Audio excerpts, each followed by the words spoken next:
I'm doing my audio recording on a specific book called The Sun and Her Flowers. Sorry, it's backwards. I believe the author is pronounced Rupi Kaur. I'm just taking a guess because I do not actually know, but we'll stick with that. This book actually was first discovered for me whenever it came out in 2017.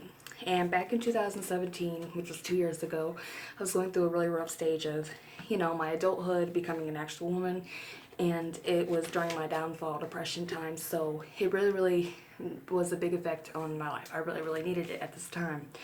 The emotional effect that it had on me, it really inspired me. It gave me a sense of self-worth, and it gave me courage to love myself with all the poetry that was provided in it.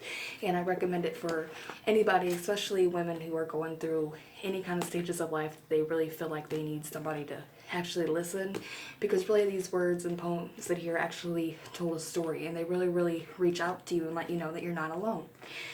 Also, it helped me with me being codependent and having issues with that. It gave me a sense of hope for the future, to never give up, and it actually had a lot of trauma and graphic, scenery of things that actually are normal that people do not understand how they really affect us inside our lives.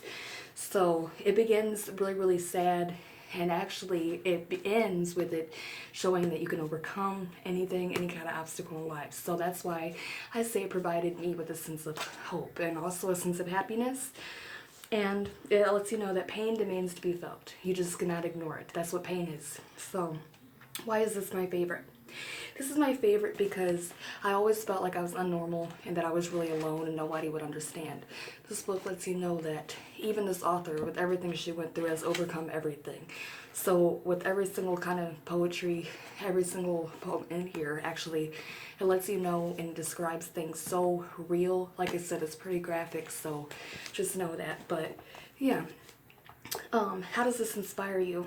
It was written by somebody who went through a tragic childhood like I did, and also it's fully detailed, and it actually, like I said, it tells a story. It lets you know that there's always somebody out there who will listen, and there's always someone out there who's going through the same things you are. So it lets me know that, no matter what, you're never alone.